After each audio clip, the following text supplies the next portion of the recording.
नमस्कार बच्चों, जय हिंद। आप लोगों का वापस से हार्दिक स्वागत है वर्क एनर्जी पावर के अगले अध्याय में। और आज हम लोग जो चीज स्टडी करेंगे वो होगा लॉस ऑफ एनर्जी को हम लोग अब ऑब्जर्व करने वाले हैं। अभी तक जो भी हमने पार्ट लिया था वहां हमने एनर्जी लॉस को नहीं देखा था, या एक तरीके से कहीं हमने देखा भी, बट एक उस फॉर्म में कि हमने बस उसकी एक झलक में दी थी या शब्दों में हमने इस्तेमाल किया था। आज हम लॉस ऑफ एनर्जी को एक प्रॉपर वे में समझते हैं कि बेसिकली लॉस ऑफ एनर्जी होती क्या है, और वो हमें किस फॉर्मेट में या किस वे में हम लोग अपने कुदरती जीवन में उसको लॉस ऑफ एनर्जी की तरह कंसिडर करते हैं। एक्चुअली में एनर्जी कंजर्व्ड है, वो कभी ना क्रिएट की जा सकती है ना खत्म करी जा सकती है। तो फिर इस लॉस ऑफ एनर्जी का क्या मतलब है? क्या एनर्जी खत्म हो रही है? जवाब है नहीं। लेकिन अगर खत्म नहीं हो रही तो फिर इस लॉस का यहां पर क्या मतलब हुआ, उस चीज को हम लोग समझते हैं। और यही नॉलेज आपको आगे चल के थर्मोडाइनमिक्स में एंट्रोपी समझाने में बहुत ज्यादा मदद करेगी। तो इन चीजों को यहां पर ऑब्वियसली हमें नेचर को ऑब्जर्व करना है आउट ऑफ क्यूरियोसिटी, मैथमेटिकली बात करनी है उस ज्ञान की मदद से जो आपने अभी तक प्राप्त किया है। नया ज्ञान कुदरत आपको स्वयं प्रदान करेगा। तो अब देखते हैं लॉस ऑफ एनर्जी बेसिकली है क्या। जो हमने ज्ञान प्राप्त किया उसके अनुसार जो कुदरत में हमने देखा कि वर्क और जो एनर्जी है उन दोनों के स्केल समान है, और वर्क जो है आपका वो चेंज इन एनर्जी के इक्विवेलेंट होता है। जितना आप किसी पर पॉजिटिव वर्क डन करोगे, वो बॉडी जिस पर पॉजिटिव वर्क डन हो रहा है वो एनर्जी गेन करेगी, और जो वर्क कर रहा है उस पर साइमल्टेनियसली नेगेटिव वर्क डन हो रहा है, क्योंकि न्यूटन सर के तीसरे नियम के अनुसार अगर मैं उस पर फोर्स लगा रहा हूं तो वो मुझ पर फोर्स लगा रहा है, और डिस्प्लेसमेंट चूंकि सेम है तो इस वजह से उस पर पॉजिटिव वर्क डन हुआ, सो उस बॉडी ने एनर्जी गेन किया। मुझ पर नेगेटिव वर्क डन हुआ तो मैंने एनर्जी लूज करी। अब जितना मैंने उसको एनर्जी दी उतनी उसने गेन करी। ये बात हमें यहां तक समझ आ जाती है। अब बात आती है कि यहां पर फिर लॉस कहां आता है। अब अगर हम लॉस को फील करने की कोशिश करें तो वो ये है कि एक बॉडी है हमारे पास, इस पर मैंने अपना फोर्स लगाया, यानी कि एक्सटर्नल फोर्स लगाया। अब बात ये आती है कि मैं पॉइंट ए से अगर इसको डिस्प्लेस करा के पॉइंट बी तक लेकर जाता हूं, तो जो वर्क डन मैंने किया, जो मेरा वर्क डन होगा इस बॉडी पर, वो होगा एफ एक्सटर्नल मल्टीप्लाई इस लेंथ को हम एस ले लेते हैं, तो वो एस के बराबर मेरा फोर्स कांस्टेंट है। ठीक है, तो इतना मैंने वर्क किया, यानी कि इस दौरान जितना मैंने उस बॉडी पर वर्क किया उतनी एनर्जी मैंने उसे दे दी। ठीक है, तो इस बॉडी के पास जो गेन इन एनर्जी होना चाहिए, गेन इन एनर्जी जो होना चाहिए, ठीक है, वो मेरे वर्क डन के इक्वल होना चाहिए, वो मेरे वर्क डन के इक्वल होना चाहिए। तो यहां पर मुद्दा ये आता है कि मैं इस बॉडी को इतने अमाउंट की एनर्जी देना चाहता हूं। मान लेते हैं कि मैंने जो इस पे वर्क किया, ठीक है, वो 10 जूल्स का था, तो मैं यहां पर 10 जूल की एनर्जी इसे प्रोवाइड करना चाहता हूं। बट सोचो कि अगर मुझे लगता है कि 10 जूल की एनर्जी प्रोवाइड करने के लिए, मान लो मैं 1 न्यूटन का फोर्स लगा रहा हूं और 10 मीटर तक मैंने उसको पुश किया है, तो मैंने 10 जूल का वर्क किया, तो मैंने उसे 10 जूल की एनर्जी दे दी। लेकिन हुआ क्या कि मैंने 10 मीटर जब उसे मूव किया तो मैं देख पा रहा हूं कि उसके पास जो अभी रफ्तार है, उसकी काइनेटिक एनर्जी से ही आप ये बताओगे ना कि उसके पास एनर्जी कितनी है। तो उस एनर्जी को जब मैंने मेजर किया तो देखा यहां तो मात्र 7 जूल की ही एनर्जी है, यानी कि 3 जूल का जो मैंने तो 10 जूल दिए उसे, लेकिन उसको मिले सिर्फ 7 जूल, तो वो 3 जूल कहां गए? तो ये जो 3 जूल है ना, ये बेसिकली है तो एनर्जी ही, और वो गई है, बट इसके पास नहीं गई, वो इससे किसी और ने छीन ली। वो इस बॉडी से किसी और ने छीन ली, तो वो एनर्जी उसने अपने पास ले ली। तो टेक्निकली यहां पर लॉस का मतलब ये हुआ कि जिसको मैं देना चाहता हूं उसको मैं पूरा नहीं दे पाया। तो इट मीन 30% का यहां पर मेरा लॉस हो गया एनर्जी का, जो मैं देना चाहता था। तो इन शॉर्ट, अगर मेरा टारगेट है कि मैं इसको 10 जूल की एनर्जी दूं, तो उसके लिए मुझे इसको शायद 14 जूल्स की एनर्जी देनी पड़ेगी, जहां पर 30% मतलब 13 पॉइंट समथिंग की मुझे एनर्जी देनी पड़ेगी, कि अगर 30% का मेरा लॉस भी हो रहा है तो उसको 10 जूल की एनर्जी मिल जाए। तो मुझे यहां पर इस चीज को देखना होगा। तो अब यहां पर वो लॉस कौन करा रहा है? लॉस कराने के पीछे कारण होता है फ्रिक्शन का, ठीक है, जो कि यहां पर अगेन इस बॉडी पर वर्क कर रहा है। अब देखो कैसे ये बॉडी आगे डिस्प्लेस कर रही है, लेकिन अगर हम फ्रिक्शन को देखें तो फ्रिक्शन रिलेटिव मोशन के अपोजिट डायरेक्शन में लगता है। तो यानी कि फ्रिक्शन का फोर्स जो है, जिसे मैं स्मॉल एफ से रिप्रेजेंट कर रहा हूं, उसने बेसिकली वर्क किया फ्रिक्शन फोर्स जो लग रहा है इस पे, मल्टीप्लाई एस का, और ये नेगेटिव डायरेक्शन में हुआ है, मतलब इसकी वैल्यू नेगेटिव आएगी। हालांकि जब हम सिंबल्स लिखते हैं तो नेगेटिव नहीं लगाना चाहिए, बट मैं ये नेगेटिव आपको दिखा रहा हूं क्योंकि इसकी जो वैल्यू आएगी वो नेगेटिव होगी। बट जो वर्क डन अगर हम लिखेंगे तो एफ ऐसे लिखेंगे, बट इन शॉर्ट इसका रिजल्ट क्या आएगा? नेगेटिव आएगा। अब देखो क्यों? क्योंकि फ्रिक्शन फोर्स जिस डायरेक्शन में और डिस्प्लेसमेंट जिस डायरेक्शन में हुआ है वो ऑपोजिट है, तो work done by this friction is negative. ठीक है, और अगर कोई चीज नेगेटिव वर्क डन करेगी अगर बॉडी पर पॉजिटिव वर्क डन किया जाएगा तो वो एनर्जी गेन करेगा, और अगर उस बॉडी पर नेगेटिव वर्क डन होगा तो वो बॉडी क्या करेगी, अपनी एनर्जी लूज करेगी, ठीक है। बट वो एनर्जी गेन कौन करेगा, ऑब्वियसली जो सरफेस है, सरफेस पर अगर आप देखोगे, तो देखो बॉडी पर फ्रिक्शन पीछे लग रहा है, लेकिन सरफेस पर फ्रिक्शन कहां लग रहा है, आगे लग रहा है। अब आप कहोगे कि बॉडी ने तो मूव किया ही, सॉरी सरफेस ने तो मूव किया ही नहीं, ठीक है। तो यहां पर अगेन एक नई बात निकल कर आ गई कि वर्क को देखने का एक नया नजरिया भी मिल गया। अब सोचो कि यहां पर हम सिर्फ लॉस को देख रहे हैं, लेकिन एक अपॉर्चुनिटी दी नेचर ने और उसने बोला कि बॉडी मूव कर रही है भैया, बॉडी में डिस्प्लेसमेंट है, ठीक है, समझ आया, फोर्स की वजह से डिस्प्लेसमेंट हो रहा है और फ्रिक्शन फोर्स की वजह से उसे रुकावट लग रही है, तो उस बॉडी में डिस्प्लेसमेंट है तो वर्क हुआ। लेकिन अगर मैं सरफेस की बात करूं, सरफेस की अगर मैं बात करूं, तो सरफेस जहां था वहीं का वहीं है। इवन दो उस पर फ्रिक्शन फोर्स लग रहा है, लेकिन सरफेस ने मूव नहीं किया। तो वर्क का जो ज्ञान हमने प्राप्त किया है, उस ज्ञान के अनुसार कि अगर बॉडी पे आप कितना भी फोर्स लगा लो, अगर वो डिस्प्लेस नहीं हो रहा है तो उस पर वर्क काउंट नहीं किया जाएगा। तो ये बात 100% सही है, लेकिन ये भी तो सिचुएशन 100% सही है। स्टॉप। तो ये भी तो सिचुएशन 100% सही है कि इसमें जो है यहां पर बॉडी ने डिस्प्लेस तो किया नहीं, सरफेस ने तो डिस्प्लेस किया नहीं, तो उसको एनर्जी कैसे मिल जाती है। तो अब यहां से बात आती है कि यार वो भी सही लग रहा है, ये भी सही लग रहा है, तो हम गलती कहां कर रहे हैं। तो हम यहां पर एक नई चीज सीख रहे हैं जिसको आप फ्यूचर में आगे के पढ़ाई में सीखते, लेकिन आज आपको नेचर ने खुद ही शो कर दिया कि ये जो डिस्प्लेसमेंट है, ये सिर्फ और सिर्फ डिस्प्लेसमेंट नहीं होता है, ये होता है रिलेटिव डिस्प्लेसमेंट। रिलेटिव डिस्प्लेसमेंट यानी एक दूसरे के रिस्पेक्ट में। अब इसका क्या मतलब हुआ। अब देखो, बेशक ये आपका सिलेबस का टॉपिक नहीं है, बट कुदरत दिखा रहा है तो हमें देख लेना चाहिए और सीख भी लेना चाहिए। रिलेटिव डिस्प्लेसमेंट क्या है, मान के चलो कि मैं एक बॉडी अगर आगे जा रही है, ठीक है, और मैं भी उसके साथ आगे चल रहा हूं, तो मैं उसके साथ अगर मेरा रिलेटिव डिस्प्लेसमेंट, जो हम रिलेटिव मोशन पढ़ते थे उसके अनुसार हमारा डिस्प्लेसमेंट क्या है, जीरो। इवन अगर मैं उस बॉडी पर फोर्स लगा रहा हूं बट हमारा रिलेटिव डिस्प्लेसमेंट कुछ नहीं हुआ है, तो टेक्निकली मैंने उस बॉडी में बिल्कुल भी वर्क नहीं किया है। और यहां पर अगर हम देखें तो बेशक सरफेस अपनी जगह पर ही है, लेकिन जो दूसरा सरफेस है वो रिलेटिवली उसके कंपैरिजन में मूव कर गया है, तो यहां पर सरफेस का एक रिलेटिव डिस्प्लेसमेंट हुआ है। जो हम कहते हैं ना कि छोटी क्लास में हम ये पढ़ते हैं, फिर बड़े होते हैं तो वो टर्म बदल जाती है, तो बदलती नहीं है, ये एक इवोल्यूशन होता है। जहां हम डिस्प्लेसमेंट को पहले एक स्टैटिक फ्रेम ऑफ रेफरेंस से देख रहे थे, इसलिए हमें डिस्प्लेसमेंट डिस्प्लेसमेंट जैसा लग रहा था, लेकिन यहां पर हमें एक चीज देखने को मिली कि सरफेस मूव नहीं कर रहा है, तो उसमें एनर्जी कैसे जा रही है। और ये सवाल तो हम उठाते भी नहीं है, ठीक है, हम बस मान लेते हैं कि फ्रिक्शन ने लूज कर दिया है, लॉस कर दिया है। लेकिन वर्क अगर हुआ है, अगर इस पर नेगेटिव वर्क डन हुआ है तो सरफेस पर पॉजिटिव वर्क डन हुआ है, और यहां पर जो वर्क हुआ है, ये यहां पर वर्क के पीछे जो डिस्प्लेसमेंट है वो है रिलेटिव डिस्प्लेसमेंट। और इस चीज के बारे में भी मैं चाहूंगा कि आप इसके बारे में सोचें, क्योंकि अगर मैं कोई बॉडी है, फॉर एग्जाम्पल अगर देखा जाए तो मैं भी अर्थ पे हूं, ये बोर्ड भी अर्थ पे ही है, और हम दोनों सेम रफ्तार से जा रहे हैं। ध्यान से देखना, सेम रफ्तार से ट्रेवल कर रहे हैं, क्योंकि अर्थ रोटेट कर रही है। अगर मैं अर्थ के सेंटर पे फ्रेम ऑफ रेफरेंस बनाऊं जो कि अर्थ के साथ रोटेट नहीं कर रहा है, तो अगर आप मुझे देखोगे तो मैं रोटेट भी कर रहा हूं, और अगर सन पे बनाऊं तो मैं रिवॉल्व भी कर रहा हूं।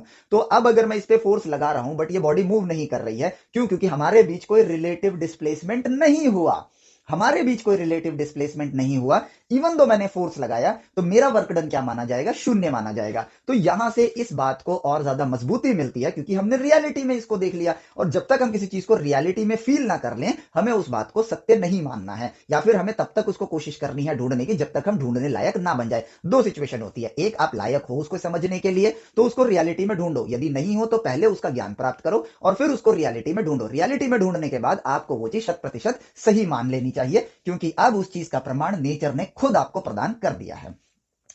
अब बारी आ गई कि हमें ये चीज समझ आ गई, और ये क्यों समझ आया हमें। अब देखा जाए तो हम सिर्फ और सिर्फ ये बोल के बढ़ सकते थे आगे कि फ्रिक्शन से लॉस हो जाता है, काम खत्म, दुनिया ऐसे ही चल रही है, ठीक है, अपने को इन दी एंड लॉस में क्या बताना है, फ्रिक्शन बताना है। लेकिन नहीं, हमने एक नया ज्ञान प्राप्त किया यहां से कुदरत से, और वो ये है कि यहां पर जिस डिस्प्लेसमेंट की हम बात करते हैं, क्योंकि उस वक्त जब हम देख रहे थे, मतलब लेक्चर 1 में जब हम डिस्प्लेसमेंट देख रहे थे, तो रिलेटिव की बात नहीं कर रहे थे, लेकिन यहां पर वही चीज आई कि सरफेस अपनी जगह पर ही है। तो यहां पर हमें नेचर ने रिलेटिव डिस्प्लेसमेंट दिखाया, तो हमें समझ आया कि एक्चुअली में रिलेटिव डिस्प्लेसमेंट मायने रखता है। और उस डिस्प्लेसमेंट को भी देखे ना, तो मैं तो एक मतलब जहां से पुश कर रहा था वहां मैंने फ्रेम ऑफ रेफरेंस को रेस्ट में रखा हुआ है, वो अपनी जगह पर ही है, तो मैं ब्लॉक को लेके जा रहा हूं, ओरिजिन से जितना दूर जा रहा हूं वो टेक्निकली देखा जाए रिलेटिव, वो भी तो रिलेटिव डिस्प्लेसमेंट है। बस यहां पर क्या है कि ये जो ओरिजिन है ये आपका फिक्स है, मूव नहीं कर रहा है। सोच के देखो इन बातों को, तो आपको समझ आएगा कि इन दी एंड जो यहाँ डिस्प्लेसमेंट होता है वो रिलेटिव डिस्प्लेसमेंट होता है। हालांकि हम इस टर्म को एंटायर 11th-12th में यूज नहीं करने वाले हैं, क्यों, क्योंकि हम ऐसी सिचुएशन देते ही नहीं है, और फ्रिक्शन के मामले में हम बस फ्रिक्शन में जितना वर्क किया उतना लॉस मान के आगे बढ़ जाते हैं। बट ज्ञान मिल रहा है तो ले लेना चाहिए, ठीक है। तो अब देखो, ये तो तय हो गया कि अब इस परिस्थिति को देखें कि मैं इस पर वर्क डन कर रहा हूं तो इसे एनर्जी गेन करनी है और वो कर रहा है, ठीक है, लेकिन फ्रिक्शन उसकी एनर्जी को चूस रहा है, उससे वापस छीन रहा है, ठीक है, ले रहा है उससे एनर्जी, और कितना ले रहा है, जितना फ्रिक्शन उस पर वर्क डन कर रहा है। फ्रिक्शन जो वैल्यू लग रही है फ्रिक्शन की जो भी होगा मल्टीप्लाई डिस्प्लेसमेंट, इतनी एनर्जी जो होगी इस बॉडी से निकल जाएगी और किसको मिल जाएगी, अर्थ की सरफेस को मिल जाएगी या जो भी दूसरा सरफेस है उसको मिल जाएगी, और ये हीट में भी कन्वर्ट हो जाता है, ठीक है। तो यहां पर अब देखा जाए तो बेसिकली यहां पर फ्रिक्शन ने जो लॉस किया है, अब जरा चलते हैं ग्रेविटी वाले केस पे और स्प्रिंग वाले केस में। वहां पर भी ग्रेविटी और स्प्रिंग जो थे वो बेसिकली उस बॉडी से एनर्जी ले रहे थे। कैसे? आप पॉजिटिव वर्क डन कर रहे थे, जैसे मैंने इस मार्कर को उठा के ऊपर किया तो मैंने इसमें पॉजिटिव वर्क डन किया, ठीक है, मैंने इसको ऊर्जा दी, लेकिन वो ऊर्जा छीनी किसने? अर्थ की ग्रेविटी ने छीन ली और अपने पास स्टोर करके रख लिया। कैसे? क्योंकि जितना मैंने इस पे पॉजिटिव वर्क डन किया उतना ही अर्थ की ग्रेविटी ने नेगेटिव वर्क डन कर दिया, तो जितना मैंने दिया उतना अर्थ ने अपने पास स्टोर करके रख लिया। लेकिन जैसे ही मैंने फोर्स हटाया तो ग्रेविटी ने वो फोर्स वापस कर दिया। लेकिन फ्रिक्शन के केस में ऐसा नहीं है कि अगर मैं अपना फोर्स हटाऊंगा तो फ्रिक्शन उसे वो चीज वापस कर देगा, ऐसा नहीं है। फ्रिक्शन यहां पर क्या कर रहा है कि भैया वर्क डन से मतलब बॉडी से एनर्जी ले तो लेता है लेकिन वापस नहीं देता है, ठीक है। अब क्योंकि ये वापस नहीं देता है इसलिए हम यहां पर इस वर्ड का इस्तेमाल करते हैं लॉस, ठीक है, क्योंकि देने वाला जो था वो इसको दे रहा है, लेकिन अब जैसे अर्थ वाले केस में क्या हुआ, मैंने दिया, बेशक अर्थ ने अपने पास रख लिया, लेकिन जब मैं हट गया वहां पर तो अर्थ ने वापस भी कर दिया, तो वहां लॉस नहीं हुआ, ठीक है। टेक्निकली ड्यूरिंग द प्रोसेस जब मैं उसे ऊपर लेकर जा रहा हूं उस टाइम तो लॉस हो रहा है, लेकिन बेसिकली वो लॉस नहीं हो रहा है, यहां पर वो क्या हो रहा है कि वो स्टोर हो जाता है, ठीक है, अर्थ के अंदर वो स्टोर हो गया और अर्थ ने वापस उसको कर दिया जब मैं वहां से हट गया, ठीक है। लेकिन फ्रिक्शन ने ऐसा नहीं किया, फ्रिक्शन वापस नहीं देता है। क्यों? क्योंकि दोनों केसेस में क्या डिफरेंस है, अर्थ भी तो मेरे जब मैं उसको एनर्जी दे रहा हूं तो एनर्जी अपने पास स्टोर कर रहा है, बट फ्रिक्शन क्यों नहीं कर रहा है? तो यहां पर एक ऑब्जर्वेशन की अपॉर्चुनिटी और यहां पे समझ आता है कि gravity gravity and spring, spring के जो फोर्सेस थे, ठीक है, वेर एज जो फ्रिक्शन का फोर्सेस, फ्रिक्शन का जो फोर्स है, ठीक है, इन दोनों को अब हमें ऑब्जर्व करना चाहिए कि इन दोनों में क्या डिफरेंस है। और इन दोनों में जो डिफरेंस है वो ये है कि ये वाला फोर्स जो था वो कंजर्वेटिव फोर्स है, मतलब आप हट जाओगे तो वो विपरीत दिशा में लगेगा और वापस उसे कर देगा उसे। लेकिन फ्रिक्शन एक ऐसा फोर्स है कि जैसे मैंने अपना फोर्स हटाया, मान लेते हैं कि जितना मैंने इसको काम दिया, एक आइडियल केस देखते हैं कि यहां से मैंने जितना फोर्स लगाया वो फ्रिक्शन ने उतना लगाया, और मैंने जब यहां पे फोर्स हटाया तो ये सर्टेन ड्यूरेशन तक और मूव किया, क्योंकि मैंने तो इसको 70% तो एनर्जी दी है ना, तो इसके पास काइनेटिक एनर्जी है, थोड़ा डिस्टेंस इसने मूव किया और रेस्ट में आ गया, ठीक है, रेस्ट में आ गया, तो वो जो एनर्जी थी काइनेटिक एनर्जी वो भी फ्रिक्शन ने एब्जॉर्ब कर ली, अपने पास ले ली, ठीक है। लेकिन जैसे ही फोर्स हटा और ये बॉडी रेस्ट में आई, क्या फ्रिक्शन ऑपोजिट डायरेक्शन में लग रहा है? क्या उसको वो वापस खींच सकता है? क्या मेरे फोर्स के एग्जिस्टेंस के बिना फ्रिक्शन एग्जिस्ट कर सकता है? मेरे फोर्स के नहीं, मैं कहूं तो इसके मोशन के एग्जिस्टेंस के बिना क्या फ्रिक्शन एग्जिस्ट करेगा? क्योंकि फ्रिक्शन रिलेटिव मोशन पे लगता है, ठीक है। अगर बॉडी मूव ही नहीं करेगी तो उस पर फ्रिक्शन लगेगा? नहीं लगेगा। तो इसका मतलब फ्रिक्शन एक नॉन कंजर्वेटिव फोर्स है, जो कंजर्व नहीं रहता है, जो मिट जाता है। तो यहां पर इन दोनों में हमें एक चीज दिखाई दी कि एक तरफ तो कंजर्वेटिव फोर्स है और दूसरी तरफ नॉन कंजर्वेटिव फोर्स है। इसका मतलब कि जब कंजर्वेटिव फोर्स लगेगा तो बॉडी को आप एनर्जी दे रहे हो और वो कंजर्वेटिव फोर्स अपने पास स्टोर करके संभाल के रख लेता है, और जब आप हटते हो तो आपको लौटा देता है, सॉरी उस बॉडी को लौटा देता है। लेकिन फ्रिक्शन एक नॉन कंजर्वेटिव फोर्स है, इसने अगर फोर्स को ले सॉरी वर्क एनर्जी को ले लिया अगर आपसे तो वापस नहीं करेगा। तो इसलिए यहां पर लॉस एक सही शब्द आ जाता है उस बॉडी के लिए, उस बॉडी के लिए कि उसको हमने जितना दिया वो उससे छीन लिया, किसने? फ्रिक्शन ने छीन लिया। तो इस वजह से यहां पर हम कहते हैं लॉस ऑफ एनर्जी।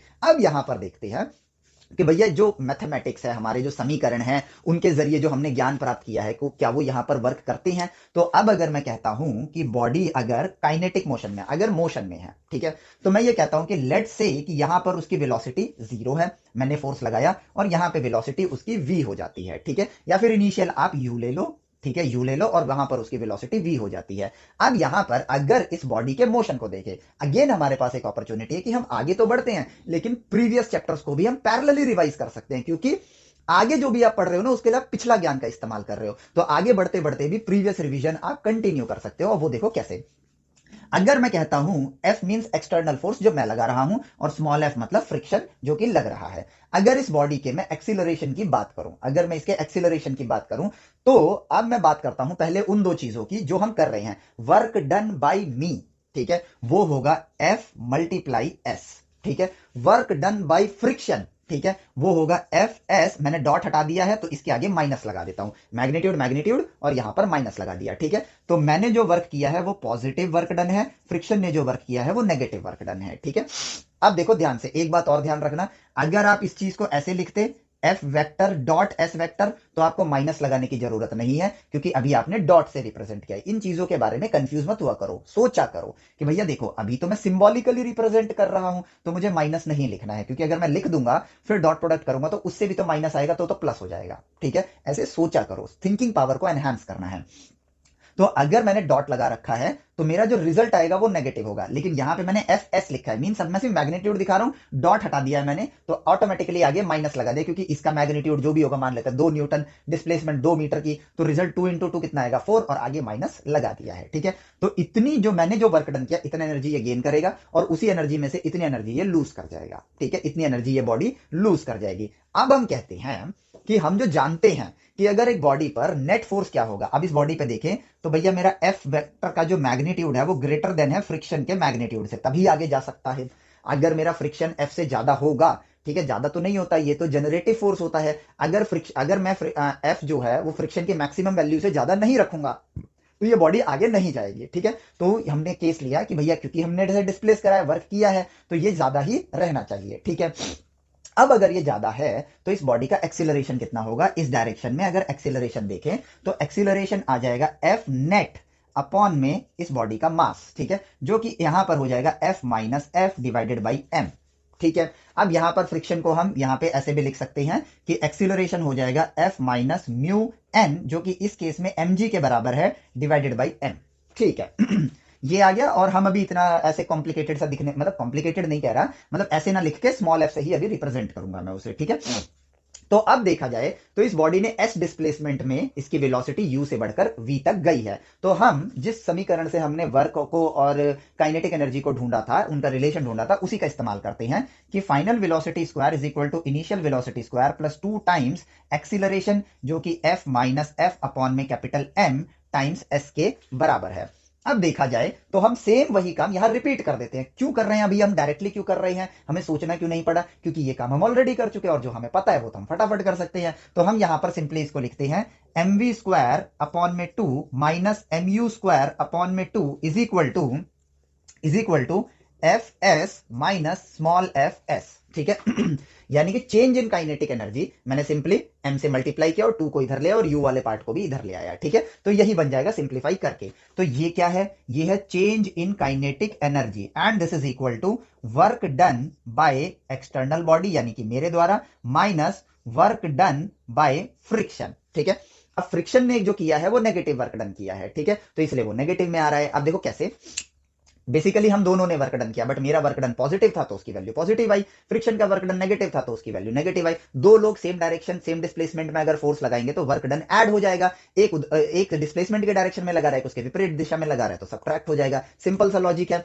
तो यहां पर जो नेट वर्क डन बॉडी पर हुआ है, अब ध्यान से सुनना, नेट वर्क डन जो बॉडी पर हुआ है वो मेरा वर्क डन माइनस फ्रिक्शन के वर्क डन के बराबर ही दिख रहा है मुझे। तो इसका मतलब यह है कि बॉडी पर नेट वर्क डन हमने जो कैलकुलेट किया वो चेंज इन काइनेटिक एनर्जी के बराबर है, बट नेट वर्क डन का मतलब यह नहीं होगा कि मेरे द्वारा किया गया वर्क डन जो है वो नेट वर्क डन है। नहीं, ये मेरा वर्क डन है, ये फ्रिक्शन का वर्क डन है, और इन दोनों ने जो हम दोनों ने मिलकर, मैंने और फ्रिक्शन ने मिलकर जो काम किया है वो उस बॉडी पर नेट वर्क डन के बराबर है। और यहां पर बात आती है आपकी थिंकिंग की पावर की, जो आपको समझना है, क्योंकि वर्क उसी का होता है जो करता है। तो मेरा काम इतना है, फ्रिक्शन का काम इतना है, और बॉडी को नेट इतना मिला है कि मैंने उसको 10 रुपए दिए लेकिन फ्रिक्शन ने 3 रुपए टैक्स काट लिया है। ठीक है, तो बेसिकली उस बॉडी को कितना मिला, सिर्फ 7 रुपए मिले। तो पॉइंट को समझना, तो यहां पर ये लॉस ऑफ एनर्जी की तरह हो गया या लॉस ऑफ मनी की तरह अगर आप देखना चाहो तो वो भी हो गया है। तो यहां पर जो नेट वर्क डन है वो बॉडी पर है। तो इन बातों को लेकर भी हम कंफ्यूज होते हैं कि net work done by this person, सवाल भी पूछ ले जाते हैं। अगर मैं इसी में सिचुएशन दे दूं net work done on the body, तो वो ये रहा। ठीक है, नेट वर्क डन बाय मी, तो वो सिर्फ ये है। Net work done by the friction, वो इतना है। तो पॉइंट क्लियर है। तो फ्रिक्शन यहां पर क्या कर रहा है, लॉसेस कर रहा है, और चीजों को समझना, देखना और प्रीवियस चीजों को रिवाइज करना भी हमारे लिए बेहद आसान हो जाता है। ठीक है, तो अब देखो यहां पर चीजें समझना कितनी आसान हो गई हैं। अब बात करते हैं कि फ्रिक्शन यहां पर अगर लॉस करता है, और law of conservation of energy को अगर हम समझें तो यहां पर अब हम उस चीज को और बेहतर ढंग से समझ सकते हैं। ठीक है, हमारे पास एक लॉ है जो कहता है law of conservation of energy, law of conservation of energy. ठीक है, अगर हम इस चीज पर आए तो energy is neither be created nor be destroyed. ठीक है, तो अगर एक बॉडी यहां पर है, ठीक है, अर्थ की ग्रेविटी उसे खींच रही है और इस पॉइंट पर उस पर पोटेंशियल एनर्जी है। ठीक है, ये ड्रॉप होते होते होते होते होते यहां पर पहुंचा और इस पॉइंट पर इसकी पोटेंशियल एनर्जी जीरो हो जाएगी, बट काइनेटिक एनर्जी आ जाएगी। ठीक है, अब हम कहते हैं कि इसमें एयर रेजिस्टेंस लगा है। ठीक है, अब एयर रेजिस्टेंस एक सीधा फोर्स नहीं है। ठीक है, एयर रेजिस्टेंस एक ऐसा फोर्स नहीं है जो कि एक लीनियर इक्वेशन बनाता हो, जैसे जैसे रफ्तार बढ़ेगी एयर रेजिस्टेंस भी बढ़ता जाएगा। ठीक है, अब अगर वो बढ़ता जाएगा, ठीक है, तो अगर हम उसको देखें तो थोड़े टाइम के बाद मैं ये समीकरण आपको दिखवाऊंगा ही कि जो ड्रैग फोर्स होता है, ड्रैग फोर्स होता है, ड्रैग फोर्स, ठीक है, वो आपको मैं डिस्कवर करवाऊंगा बट फ्लूइड मैकेनिक्स पढ़ने के बाद। ठीक है, वो होता है 1/2 डेंसिटी ऑफ एयर, ठीक है, V square coefficient of drag के बराबर होता है मल्टीप्लाई सरफेस एरिया, जो वो एरिया जो हवा के संपर्क में आ रहा है वो वाला एरिया। ठीक है, तो इसके बराबर होता है। तो अभी के लिए हम इतना नहीं देखेंगे। ठीक है, मतलब वो वी स्क्वायर के प्रोपोर्शनल है, बस मैं ये बताना चाहता था आपको। ठीक है, तो इसको अभी साइड करते हैं। मुद्दा ये है कि देखो इसने ड्रैग किया, ठीक है, इसने यहां पर ड्रैग फोर्स की वजह से ऑब्वियसली इस बॉडी ने एनर्जी लूज करी होगी। इसका मतलब ये है, अब थिंकर की तरह सोचो बस। ठीक है, चीजों को रटने के हिसाब से नहीं, थिंकिंग के हिसाब से सोचो। तो इसका मतलब जितनी एनर्जी इसके पास है, कंजर्वेशन ऑफ एनर्जी का लॉ ये कहता है कि एनर्जी डिस्ट्रॉय नहीं होती है। ठीक है, तो अगर एयर रेजिस्टेंस नहीं होता तो इस पॉइंट पे काइनेटिक एनर्जी की जो वैल्यू होती वो पोटेंशियल एनर्जी की इस वैल्यू के साथ मैच करती। ठीक है, वो बराबर होनी चाहिए थी, बट रियलिटी में क्या हुआ, एयर रेजिस्टेंस की वजह से लॉस आ गया। तो अब जो लॉस आया है तो उस लॉस को हमें अलग से कैलकुलेट करने की जरूरत नहीं है। क्यों नहीं है अलग से कैलकुलेट करने की जरूरत? नेचर ने हमें तोहफा दिया कि भैया कॉम्प्लेक्स कैलकुलेशन से बचा लिया। लो मैंने आपको, और कैसे बचा लिया? क्योंकि law of conservation of energy कहता है कि energy can neither be created nor be destroyed. अब उस चीज को अगर हम देखें तो यहां पर जो काइनेटिक एनर्जी होगी ना वो लेस देन पोटेंशियल एनर्जी के बराबर होगा। ठीक है, मान लेते हैं यहां पर 10 जूल की एनर्जी है और यहां पर जो काइनेटिक एनर्जी हमें दिखा, यहां पे जो इसकी रफ्तार थी उससे जब हमने काइनेटिक एनर्जी निकाला तो वो 7 जूल की निकल कर आई।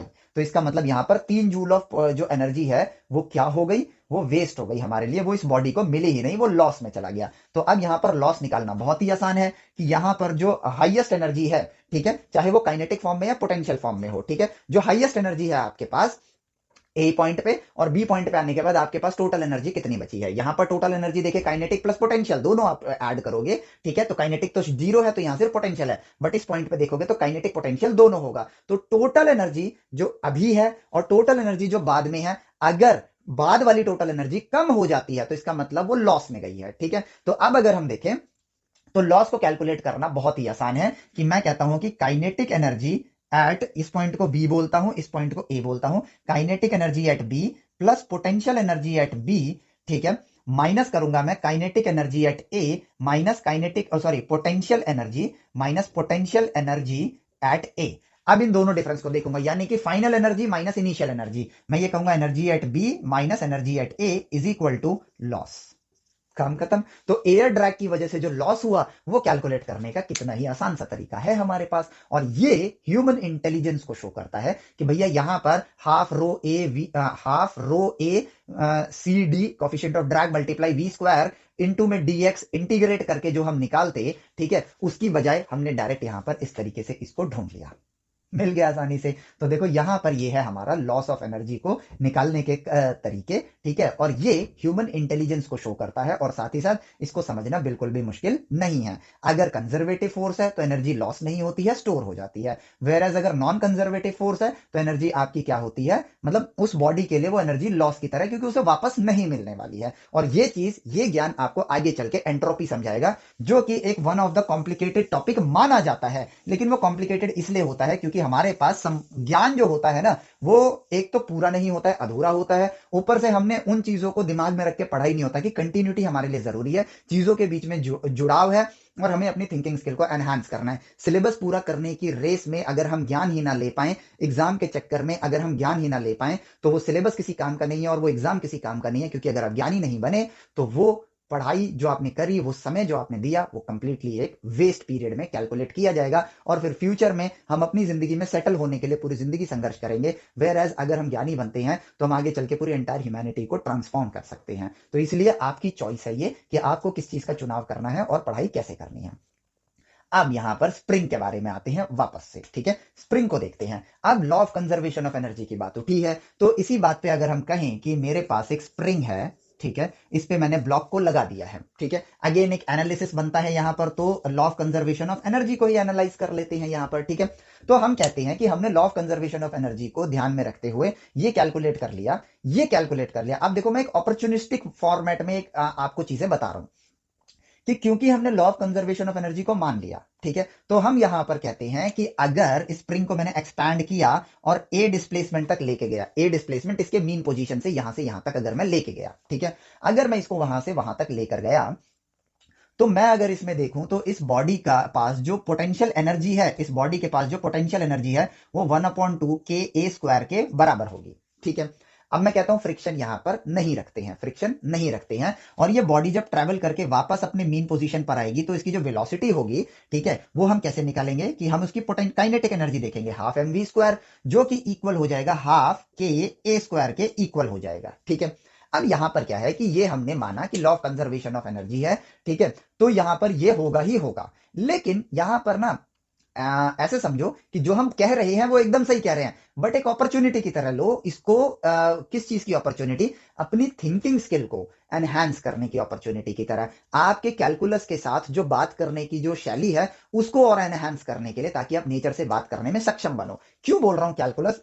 क्योंकि आपको भी पता है कि स्प्रिंग का जो फोर्स है, ठीक है, वो के एक्स के बराबर होगा, ठीक है, जो वेरिएबल है। और अगर स्प्रिंग का फोर्स वेरिएबल है तो ऑब्वियसली यहां पर आपको जो यूज करना होगा वो हर पॉइंट पर अगर फोर्स बदल रहा है तो आपको कैलकुलस यूज करनी पड़ेगी। तो कैलकुलस हम सिर्फ मैथ का एक चैप्टर की तरह थोड़ी लेंगे, मौका दिख रहा है तो सॉल्व करते हैं। इससे क्या होगा, हमारा इन चीजों के साथ, देखो ये तो सही है 100% हमें पता है क्योंकि law of conservation of energy है, बट कैलकुलस के साथ हमारी जो बॉन्डिंग है वो और एनहांस करने की एक अपॉर्चुनिटी भी है, तो उस अपॉर्चुनिटी की तरह देखो। और इन पर फिर सवाल भी है, ऐसा नहीं है कि सवाल नहीं है, हम इन अपॉर्चुनिटीज को ग्रैब नहीं करते हैं और फिर जब वो सवाल जैसे एससी वर्मा सर के बुक में या जेई मेंस एडवांस में आते हैं तो हमें वो कॉम्प्लिकेटेड लगते हैं। क्यों? क्योंकि हमने ऐसी अपॉर्चुनिटीज को मिस किया, क्योंकि जो आप पढ़ रहे हो आपको उसी की प्रैक्टिस करनी है, और अगर प्रैक्टिस करनी है तो ड्यूरिंग ऑब्जर्वेशन भी आप इन चीज की प्रैक्टिस करो और फिर क्वेश्चंस अपने आप आसान हो जाते हैं। क्योंकि क्वेश्चन के अंदर जब यही सिचुएशन क्वेश्चन बना के दे दी गई तो उस वक्त आप बस एक आंसर ढूंढने में लगे होते हो, ऑब्जर्वेशन के मोड में नहीं होते हो। तो जब आप सीख रहे हो तो पूरा ऑब्जर्व करो, हर परिस्थिति ऑब्जर्व करो, क्योंकि क्वेश्चन मात्र एक सिचुएशन होती है, एक परिस्थिति होती है और कुछ नहीं। तो अब बात करते हैं कि अगर ये ब्लॉक इस पॉइंट पर है तो इसका मतलब ये मीन पोजीशन से एक्स डिस्टेंस पर है। एक्स डिस्टेंस पर जो इस पे फोर्स लगेगा वो कितना लगेगा? के एक्स लगेगा। इवन जब एक्स की वैल्यू ए होगी तो फोर्स उस पे के ए के बराबर होगा। तो जो फोर्स ऑफ स्प्रिंग है मेरे पास वो के एक्स के बराबर है एट पॉइंट एक्स। जो भी मतलब एक्स डिस्प्लेसमेंट कहां से ले रहा हूं? मीन पोजीशन से ले रहा हूं, तो फोर्स जो है मेरे पास के एक्स के बराबर है, ठीक है। अभी मैं डिस्प्लेसमेंट किस डायरेक्शन में देख रहा हूं? टूवर्ड्स द ओरिजिन देख रहा हूं, क्योंकि ये ब्लॉक जो है इस डायरेक्शन में मूव कर रहा है, ठीक है। तो मैं डिस्प्लेसमेंट को ऐसे देखूंगा, इस तरह से, ठीक है, इस तरह से मैं डेल्टा एक्स को देखूंगा। तो अब अगर आप डेल्टा एक्स को देखो, ध्यान से सुनना, ध्यान से सुनना इन बातों को, क्योंकि ये चीज आपको ग्रेविटेशन वाले चैप्टर में मदद करने वाली है। अब आप कहोगे ग्रेविटेशन में कैसे करेगी? ग्रेविटेशन के अंदर जब हम ग्रेविटेशन और ट्वेल्थ में इलेक्ट्रोस्टैटिक जब हम पोटेंशियल एनर्जी निकालते हैं, वहां पे जो समीकरण है ना उसके अंदर एक झोल है। समीकरण एग्जैक्टली सेम दिखता है आपको ग्रेविटेशन में और उसमें इलेक्ट्रोस्टैटिक में, लेकिन इन दोनों में एक माइनस का डिफरेंस आ जाता है और उस माइनस के डिफरेंस की वजह से हम रहते हैं कंफ्यूज। लेकिन हमारी सारी कंफ्यूजन का जो निवारण है वो छुपा है ऑब्जर्वेशन के अंदर, ठीक है। और वहां पे उस नेगेटिव को लेकर, मतलब कि ग्रेविटी वाले फॉर्मूले में, सॉरी ग्रेविटी नहीं, potential energy due to gravity वाला जो इक्वेशन आप ग्रेविटेशन चैप्टर में पढ़ते हो, वहां जो माइनस आता है उस माइनस को लेकर उल जुलूल रीजंस मार्केट में अवेलेबल है, जिसकी वजह से सिर्फ और सिर्फ कंफ्यूजन होती है। बट अगर सही सोर्स नेचर से अगर हम उन चीजों को सीखे तो हमें उनके रीजन पता होंगे। आप देखो सबसे पहली चीज कि ये जो मेरा डेल्टा एक्स है, ठीक है, इसको मैंने जो डिस्प्लेसमेंट है उधर वो देखो कहां है, टूवर्ड्स द ओरिजिन है। अब जरा सोचो कि अगर मैं डेल्टा एक्स को देखूंगा तो मैं कैसे देखूंगा, final position minus initial position की तरह देखूंगा, यस और नो, ठीक है। और मेरा फ्रेम ऑफ रेफरेंस जो मेजरमेंट का है उसके उससे मैं ये डेल्टा एक्स कैलकुलेट कर रहा हूं, क्योंकि मैंने एक स्केल बनाया है। अभी मेरी पोजीशन थी 5 मीटर पे, अब मेरी पोजीशन है 4.5 मीटर पे। तो अगर मैं डेल्टा एक्स की वैल्यू को देखूंगा, ठीक है, और इस एक्स को अगर मैं इस फ्रेम के हिसाब से यूज कर रहा हूं, तो डेल्टा एक्स की वैल्यू आएगी -0.5। क्या आएगी? -0.5 आएगी। इस चीज को ध्यान दो। और ये जो नेगेटिव है ना, वो क्यों आया? क्योंकि final position minus initial position में अगर आप देखोगे तो फाइनल पोजीशन की वैल्यू छोटी है, डिस्प्लेसमेंट 0.5 का ही है, बट क्योंकि डिस्प्लेसमेंट एक वेक्टर है तो डायरेक्शन भी तो बताएगा, नेगेटिव डायरेक्शन। तो डेल्टा एक्स आपका डिस्प्लेसमेंट है, बट फाइनल पोजीशन क्या है? 4.5 मीटर। इनिशियल पोजीशन क्या थी? 5 मीटर। तो 4.5 फाइनल माइनस इनिशियल 5, डिफरेंस निकालोगे तो -0.5 आएगा, जो कि डायरेक्शन डिफाइन कर रहा है कि भैया टूवर्ड्स द सेंटर जा रहा है या नेगेटिव एक्स एक्सिस वाली डायरेक्शन में जा रहा है। पॉइंट को समझे? छोटी छोटी चीजें जो हमने स्किप करी, आज अगर उनको स्किप ना किया जाए तो कितनी सारी चीजें समझ आती हैं। और उस ग्रेविटेशन वाले चैप्टर में ये नेगेटिव का रीजन इसी वजह से आता है, और हम इसमें उल जुलूल कहानियां बना देते हैं, क्योंकि हमें उसके बारे में पता नहीं है। हम प्लस माइनस डायरेक्शन होते हैं, इन चीजों पर फोकस नहीं करते हैं। जब हम अधूरे ज्ञान के साथ आगे बढ़ते हैं, साइंस और मैथ बहुत टफ है, ये मैं आज बोल रहा हूं, लेकिन अगर सीक्वेंस में आगे बढ़ते हैं और चीजों को समझ समझ के कनेक्ट करके आगे बढ़ेंगे, साइंस मैथ 2+2 को सॉल्व करना जितनी आसान है, चाहे कुछ भी पढ़ लो, इवन आप क्वांटम फिजिक्स पे चले जाओ, लेकिन डायरेक्टली क्वांटम फिजिक्स पढ़ ही नहीं पाओगे। आपको सीक्वेंस में जाना होगा, इस ह्यूमन इवोल्यूशन से आपको गुजरना होगा, तभी आप उस चीज को समझ पाओगे, और वो 2+2 को सॉल्व करना जितना ही आसान होगा, तो उस जगह से गुजरना होगा आपको। तो अब बात करते हैं कि अगर मैं यहां पर वर्क डन को देखूं, ठीक है, तो मेरा जो फोर्स है वो के एक्स है, और जो ये मेरा डिस्प्लेसमेंट है वो कितना है? डेल्टा एक्स के बराबर है, ठीक है। तो मेरा जो वर्क डन होगा, मैं सिर्फ अब मैग्नीट्यूड पर फोकस करूंगा, ठीक है। तो प्लस माइनस जो आएगा उसको हम साइड कर देंगे। सिर्फ और सिर्फ मैं अब ये देख रहा हूं कि ये बॉडी यहां पर है, ये यहां से यहां तक डिस्प्लेस हुई है, जो कि डिस्प्लेसमेंट ए लेंथ के बराबर होगा। मैंने बॉडी को बस ऐसे देखना स्टार्ट कर दिया है, मैंने इस डायरेक्शन को प्लस एक्सेस मान लिया है, ठीक है। तो इस पर फोर्स जो लग रहा है वो के एक्स लग रहा है, ठीक है, और जो डिस्प्लेसमेंट हो रहा है वो इतना हो रहा है, ठीक है। तो यहां पर क्या करते हैं, अभी के लिए हम सिर्फ मैग्नीट्यूड पर अगर बात करें तो वर्क डन होगा मेरे पास के एक्स डेल्टा एक्स के बराबर होगा, ठीक है। बट जैसा कि हम जानते हैं कि हर पॉइंट पे ये वेरी कर रहा है, तो अगर हम इसको वर्क डन मानेंगे और हर छोटे छोटे डेल्टा एक्स का ऐड करेंगे, तो वो एक्यूरेट होगा ही नहीं, उसमें एरर रहेगा ही रहेगा। तो हमें क्या करना होगा? पॉइंट वर्क डन, इनफाइनाइटेसिमल, जो लास्ट वीडियो में सुना था आपने वर्ड, इनफाइनाइटेसिमल वर्क डन निकालना होगा। तो उसको हम यहां पर लिखेंगे कि भैया इनफाइनाइटेसिमल वर्क डन होगा आपका के एक्स डी एक्स का, यानी कि एक पॉइंट का वर्क डन, जिसको आप रिप्रेजेंट करोगे डी डब्ल्यू से, ठीक है। डी डब्ल्यू से वर्क डन करोगे। डी डब्ल्यू क्यों बोलते हैं हम लोग? यहां पर भी वर्क डन लिख के चेंज इन वर्क डन ऐसे रिप्रेजेंट किया जाएगा। और इसकी भी एक बार मैं आपको कहानी बता देता हूं, ठीक है। और वो ये है कि हमने इसको डेल्टा क्यों लिखा, मैं वो बताता हूं, ठीक है। मैंने यहां से काम करना शुरू किया, पुश करना स्टार्ट किया, ठीक है, ए पॉइंट पे। यहां पे हर चीज के पीछे मीनिंग होता है, हमें सिर्फ और सिर्फ सब्र के साथ उस पर काम करना है, ठीक है। यहां पे जो मैंने फोर्स लगाना स्टार्ट किया, बॉडी को डिस्प्लेस करना शुरू किया, ठीक है। अब अगर मैंने फोर्स लगाया तो मेरा वर्क डन बढ़ता जा रहा है। कैसे? जैसे जैसे बॉडी डिस्प्लेस हो रही है। मान लेते हैं बॉडी यहां पहुंच गई, तो इतने डिस्टेंस पर, एक्स डिस्टेंस तक मैंने कितना वर्क डन किया? मैंने वर्क डन किया, ठीक है, एफ एक्स का वर्क डन किया। एक्स क्या है? डिस्प्लेसमेंट है, ठीक है। अब अगर मैं यहां पे कहूं कि मैं और आगे बढ़ूंगा, मान लेते हैं डेल्टा एक्स डिस्टेंस आगे बढ़ गया, तो यहां तक मैंने कितना वर्क डन किया? ठीक है, वर्क डन टिल एक्स इतना है। Work done till X plus delta X is equal to F X plus delta X के बराबर है। यानी कि जैसे जैसे मेरी डिस्प्लेसमेंट बढ़ रही है, मेरा वर्क डन बढ़ता जा रहा है, ठीक है। मैं ये जानना चाहता हूं कि मैंने यहां से यहां इस बीच में कितना वर्क डन किया, तो वो मैं कैसे निकाल सकता हूं? Work done till X plus delta x, यानी कि 0 जूल का वर्क था, यहां पहुंचते पहुंचते 5 जूल का कर लिया, थोड़ा आगे बढ़ा 6 जूल का वर्क हो गया। तो ये 5 जूल से 6 जूल के बीच में मैंने कितना वर्क किया है? 1 जूल का वर्क किया है। तो बिटवीन दीज 2 पॉइंट्स मैंने कितना वर्क किया है, तो उसको मैं कैसे निकाल सकता हूं कि मैं वर्क टिल यहां तक का जो मेरा टोटल एक्यूमुलेटेड वर्क था, जितना मैंने काम किया यहां तक का, माइनस यहां से यहां तक का वर्क। पहले यहां से यहां तक का वर्क लिया, उसमें से यहां तक का वर्क, यहां से यहां तक का वर्क लिया, उसमें से यहां तक के वर्क को माइनस कर दिया, तो यहां से यहां तक मैंने कितना वर्क किया वो मिल गया। तो ये बेसिकली इस तरीके से है, चेंज इन वर्क डन की तरह तो रिप्रेजेंट हो रहा है। Work done till second point minus work done till first point, इसलिए हम इसको डेल्टा से रिप्रेजेंट करते हैं कि मैंने यहां पर ये चेंज इन वर्क डन जो है ना, ये वर्ड कभी कभी कंफ्यूज कर देगा कि वर्क डन में कहां चेंज हो रहा है। तो work as a function of X की तरह अगर आप देखोगे कि जैसे जैसे एक्स की वैल्यू वेरी करती जा रही है, वर्क की वैल्यू भी तो वेरी कर रही है। एक्यूमुलेशन यानी कि कितना वर्क करते जा रहा हूं इसकी वैल्यू बढ़ती जा रही है, तो उसको हम फंक्शन की तरह से देख रहे हैं, इसलिए यहां पर डेल्टा डब्ल्यू। अब एक पॉइंट पे चेंज इन वर्क देखोगे तो डी डब्ल्यू। तो ये क्यों लिखते हैं, ये रिप्रेजेंटेशन भी अब आपको ये 4-5 वीडियोस में अच्छे से क्लियर हो गया होगा, और कैलकुलस के साथ आपकी कनेक्टिविटी अच्छे से बढ़ रही होगी, क्योंकि अब जब आप इन्हें किताबों में देखोगे तो आपको समझ आएगा कि इनका मीनिंग क्या है, इनका रीजन क्या है। तो एक पॉइंट का वर्क डन यानी कि इनफाइनाइटेसिमल वर्क डन मैंने किया, जो कि ये है, उस पॉइंट पर फोर्स, उस पॉइंट का डिस्प्लेसमेंट, और पॉइंट की लेंथ क्या होती है, शून्य होती है, तो इसकी वैल्यू तो शून्य आएगी। और इस तरह से अगर मैं कहूं कि इस ए लेंथ में कितने पॉइंट है, इनफाइनाइट पॉइंट्स हैं, तो यानी इनफाइनाइट शून्य है, जिनको ऐड करूंगा तो वो किसके बराबर आएगा, जो वास्तविकता में यहां वर्क डन हुआ है उसके बराबर आएगा। ठीक है, तो उनको ऐड करूंगा, तो कैसे ऐड करूंगा, मैं यहां पर समेशन लगाऊंगा। ठीक है, समेशन लगाऊंगा, और अगर मैंने समेशन लगा दिया है तो रीमन सर ने क्या खोजा था कि अगर कंटिन्यूअस कर्व का आप समेशन कर रहे हो फॉर एवरी पॉइंट, ठीक है, F x multiply D x अगर आप कर रहे हो, तो वो एरिया अंडर द कर्व के बराबर होता है, और वो जो चीज है वो इंटीग्रेशन के बराबर होता है। रीमन सर ने हमें यही चीज बताई थी। तो यहां पर ये जो समेशन है ये किसके बराबर होता है, इंटीग्रेशन के बराबर होता है। तो मैं यहां पर सिंबल लगा देता हूं इंटीग्रेशन का, और यहां पर सिंबल लग जाएगा के एक्स डी एक्स का।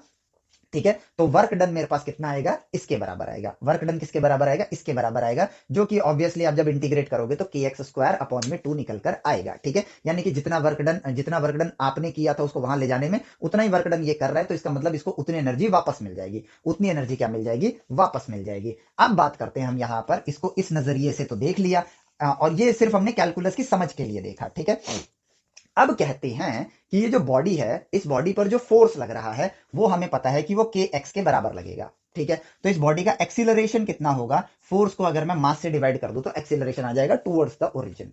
ठीक है, ये आएगा मेरे पास। अब मैं बात करता हूं कि मैं ये जानना चाहता हूं कि क्या ये सही है, जो कि मुझे पता है कि law of conservation of energy के हिसाब से ये सही है, बट क्यों ना मैं अपनी जो ये मैंने न्यूटन सर के नियम पढ़े हैं, कैलकुलस पढ़ा है, मैंने जो ये ज्ञान लिया है, इस ज्ञान का अपनी एक प्रैक्टिस कर लेता हूं, चीजों को समझ लेता हूं। तो एक्सीलरेशन अगर मेरे पास ये है, तो एक पॉइंट पे अगर मैं देखूं तो एक्सीलरेशन मेरे लिए rate of change of velocity with respect to time होता है, जो कि यहां पर के एक्स अपॉन में एम के बराबर है। अब ज्ञान के हिसाब से आगे बढ़ेंगे, क्योंकि इस तरह का एक सवाल भी है, एस सी वर्मा सर की बुक में भी है और मेन्स एडवांस दोनों में आ रखा है। ठीक है, लेकिन हम एग्जाम पॉइंट ऑफ व्यू से नहीं, ज्ञान पॉइंट ऑफ व्यू से यहां पर आगे देखेंगे। अब जैसा कि मैं कैलकुलस के बारे में हमने देखा है, और वो ये है कि कैलकुलस में कोई भी फॉर्मूला नहीं होता है, और कैलकुलस में आप चीजें सॉल्व नहीं करते हो, आप वास्तविकता को देख के उसके जवाब तक पहुंचते हो। ठीक है, अब डीवी अपॉन में dt, this is rate of change of velocity with respect to time है एट अ पॉइंट, इसीलिए इंस्टेंट एक्सीलरेशन है। ठीक है, जो कि इसके बराबर है, जो कि इसके बराबर है। अब देखा जाए तो यहां पर वेलोसिटी का फंक्शन को टाइम से डेरिवेटिव किया गया है, बट यहां पे जो मेरे पास रिजल्ट है, अगर मैं इस फंक्शन को देखूं तो ये फंक्शन ऑफ एक्स की तरह है। इट मींस कि हमारे पास सॉल्व करने का कोई तरीका है ही नहीं। ठीक है, क्योंकि डेरिवेटिव और इंटीग्रेशन के अंदर आप कुछ सॉल्व नहीं करते हो, आप उनको लिमिट की मदद से उनके रिजल्ट को डिस्कवर करते हो, तो मैं इसे सॉल्व नहीं कर सकता हूं। ठीक है, तो मैं यहां पर टूल यूज करूंगा किसका, ट्रांसफॉर्मेशन का। ठीक है, ट्रांसफॉर्मेशन का, क्योंकि इंटीग्रेशन के अंदर मैं 12th क्लास में जो आप पढ़ोगे उसके लिए ईस्टर एग दे देता हूं। 12th क्लास में इंटीग्रेशन का चैप्टर एक सबसे बड़ा चैप्टर होगा, जहां पर आपको लगेगा कि इतने सारे फॉर्मूलाज को मैं इस्तेमाल कर रहा हूं। ठीक है, इतने सारे फॉर्मूलाज मुझे याद करने हैं, बट अगर आप क्लोजली उन चीजों को, और अगर आप 12th में हो और इस वीडियो को देख रहे हो, तो क्लोजली उन इक्वेशंस को अगर आप देखोगे जो इंटीग्रेशन में आप यूज करते हो, बेसिकली वहां पर आपने एक ही काम किया है हर जगह, उन इक्वेशंस को ट्रांसफॉर्म किया है ऐसी इक्वेशंस में जिनके एंटी डेरिवेटिव आप जानते हो।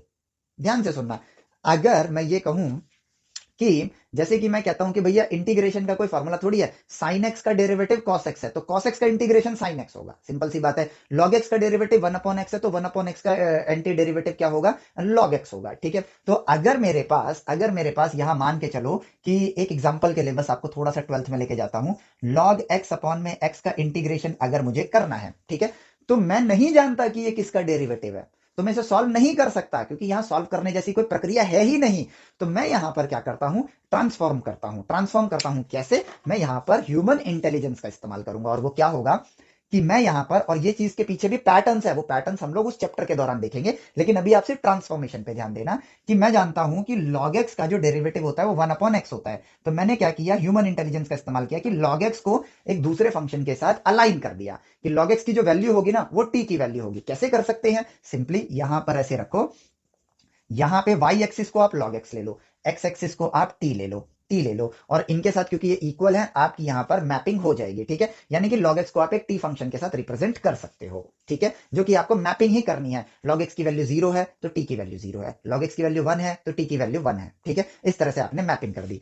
अब अगर मैं log x का डेरिवेटिव करूं, ठीक है, इन दोनों का डेरिवेटिव करूं विद रिस्पेक्ट टू x कर देता हूं, दोनों तरफ विद रिस्पेक्ट टू x मैंने डेरिवेटिव कर दिया, ठीक है। अभी प्रक्रिया सीखना मत, क्योंकि ये तो मैं आपको कैलकुलस में सिखाऊंगा। अभी मैं सिर्फ आपको ट्रांसफॉर्मेशन की शक्ति दिखा रहा हूं, जो मैं मुद्दा सिखाना चाहता हूं, वो जो इंफॉर्मेशन देना चाहता हूं। तो ये तो बन जाएगा 1/x, क्योंकि इसका डेरिवेटिव, इसको आप सॉल्व थोड़ी करते हो, ये भी आपने डिस्कवर किया है, क्योंकि मुझे रिजल्ट पता है तो मैंने 1/x लिख दिया, और ये इक्वल हो जाएगा rate of change of T with respect to X के बराबर, ठीक है। तो यहां पर मेरे पास, अब अगर मैं इसको देखूं तो मैं इस dx को यहां ले जाता हूं, क्योंकि ये तो डिवीजन में है, तो ये बन जाएगा dx अपॉन में x is equal to dt। अब मैं देखता हूं कि log x जो है, यहां पे मैंने वो हटा दिया है तो यहां लिख देता हूं log x तो t के बराबर है, और 1/x dx जो है वो dt के बराबर है। तो इस पर्टिकुलर फंक्शन को टेक्निकली देखा जाए तो log x को मैंने t से रिप्लेस किया, और dx अपॉन में x को मैंने dt से रिप्लेस किया, और अब मैं इसका इंटीग्रेशन करता हूं। अब देखो, इसका एंटी डेरिवेटिव मुझे नहीं पता था, तो मैंने क्या किया, ट्रांसफॉर्म किया, और ऐसे सिचुएशन में ह्यूमन इंटेलिजेंस का इस्तेमाल किया कि ऐसा ट्रांसफॉर्म किया कि जिसका एंटी डेरिवेटिव मैं जानता हूं।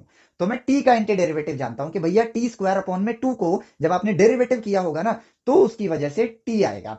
तो इसका रिजल्ट मैं जानता हूं, इसका एंटी डेरिवेटिव जानता हूं, तो मैंने इसका जवाब लिख दिया। यानी कि आप कुछ सॉल्व नहीं करते हो, टेक्निकली देखा जाता है आप कुछ सॉल्व नहीं करते हो इंटीग्रेशन के अंदर, आपको जिनके एंटी डेरिवेटिव पता है, अगर मुझे इसका एंटी डेरिवेटिव पता होता ना, मैं डायरेक्टली लिखता, सॉल्व नहीं करता। तो जिन जिनका डेटाबेस मैंने बना लिया है और जिनकी नहीं है मेरे पास, तो वहां पर मैंने फंक्शंस को रिलेट किया, उनके बीच में मैपिंग करी, ठीक है, उनको ट्रांसफॉर्म किया उस फॉर्म में जिसका एंटी डेरिवेटिव मैं जानता हूं, और फाइनली मेरे पास टी स्क्वायर अपॉन में 2 प्लस में एक कांस्टेंट आएगा, और फाइनली मैं जानता हूं कि टी क्या है, लॉग एक्स है, तो मेरा रिजल्ट हो जाएगा लॉग एक्स का whole square divided by 2 plus c, और ये रहा मेरे पास रिजल्ट। और अब मैं इसे चेक भी कर सकता हूं, अगर मैं इसका डेरिवेटिव करूंगा तो आएगा 2 log x अपॉन में 2 मल्टीप्लाई 1/x प्लस में 0, जो कि 2 से 2 कट जाएगा, तो फाइनली आया देखो log x अपॉन में x, यानी कि इसका डेरिवेटिव ये है तो इसका एंटी डेरिवेटिव ये है। हमने यहां पर डिस्कवर कर लिया। बात समझ आई आप लोगों को? तो ये बात हमें समझनी है। तो यहां पर ये rate of change of velocity with respect to time है, और ये x का फंक्शन है, तो इनको हम एंटी डेरिवेटिव हमें नहीं आता, हम नहीं कर सकते। हाँ, हमें क्या आता है,